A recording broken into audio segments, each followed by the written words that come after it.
So again, we need to graph the trig function with transformation and find any asymptotes. This time we've got a secant graph. So the first thing we're going to do is consider the graph of the reciprocal function for secant, which is cosine, and apply the same transformations to it. So let's figure out first of all the period. That's going to be 2 pi divided by 2 because of the 2 right there. And so the period is pi. The amplitude is 1, and that's because sitting out in front of the cosine is nothing, so there's a 1 there.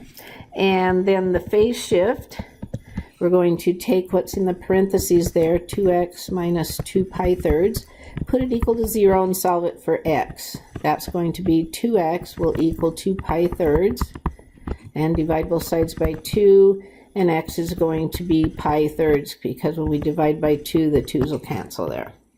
So it's positive, so it's going to be shifted to the right by pi thirds, and there's no vertical. All right, let's go ahead and graph that cosine function, and then we'll use it as a sketching aid to graph what we were really after, which is the secant. All right, so I'm going to go 1, 2, 3. The fourth one is pi, because that's the period. I'm going to do 2 periods here. 1, 2, 3. The next one is 2 pi. And I'm going to go back this way as well. 1, 2, 3. The fourth one is negative pi. I'm going to go 1 and 1 on the y-axis, up 1 and down 1, because the amplitude is 1. Now I am going to put some x's where this cosine would have been before it's phase shifted, and then I'll phase shift. At 0, the cosine is at its maximum. Then it's going to cross, minimum, cross, maximum, cross, minimum, cross, maximum. Going back the other direction, filling that in as well. That's what it would look like if it had been cosine 2x. But it is shifted to the right by pi thirds. Now, it's going to be hard to see pi thirds on a graph that's for pi fourths. Now, this half of pi was pi halves, and so each little tick mark is pi fourths. So what I'm going to do to make this easier rather than just eyeball it is I'm actually going to put more tick marks on there, because pi thirds is what we need. Pi fourths is where my tick marks are. The common denominator between thirds and fourths is 12. So I'm going to make 12 tick marks for pi, and that's going to help me see what to do. In fact, the tick marks now are at pi fourths. If I converted that to twelfths, that would be 3 pi twelfths.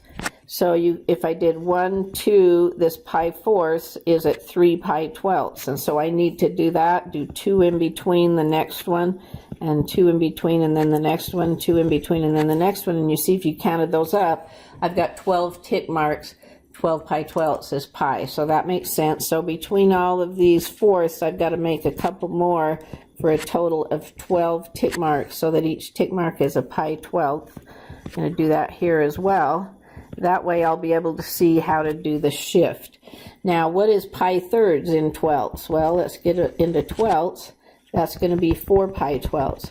So I've got to take each one of these x's, and I've got to shift it to the right by 4 pi twelfths, which is pi thirds. But now I can see where that's going to be. So I'm going to start at this maximum, go over 1, 2, 3, 4 pi twelfths, which is pi thirds. That would put it right there. This intercept point over 1, 2, 3, 4 pi twelfths. And this minimum 1, 2, 3, 4 pi twelfths. And then this intercept 1, 2, 3, 4 pi twelfths. And then keep going like that. And by putting those in there, I can clearly see where I need to do the shifts, where they need to land. Okay, and then this one right here. Okay, and if we do the same thing here, 1, 2, 3, 4 pi twelfths, and this one 1, 2, 3, 4 pi twelfths, which is pi thirds, and then this one, and then the last one. So this is my cosine graph with a period of pi with a phase shift of pi thirds. All right, I kind of missed that point. I'm trying to get that a little bit better. All right, so now that will help me to graph what I was really after, which is this secant. So anywhere that this cosine graph crosses the x-axis, I'm going to make a vertical asymptote, because that would mean I would be dividing by 0 when I do the reciprocal. And then I will go ahead and let's see, what color should we do the graph? Okay, so I go ahead and put those pieces in, head towards the asymptotes using those max and mins of the cosine. And there's my graph for this secant function. Now, the other thing it asked for was, it asked about the asymptotes.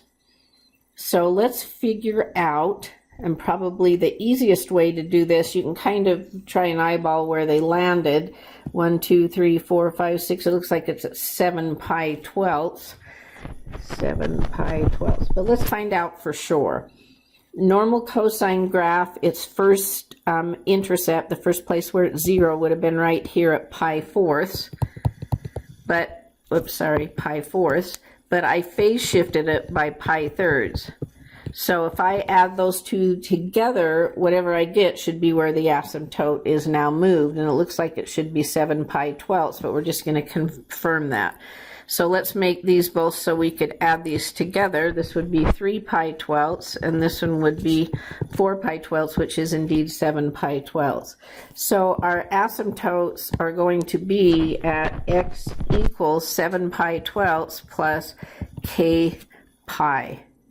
Actually, not k pi, because the asymptotes, the period, it wasn't 2 pi, the period is pi. So every half of a period, there's going to be another asymptote. So we're going to go k pi halves.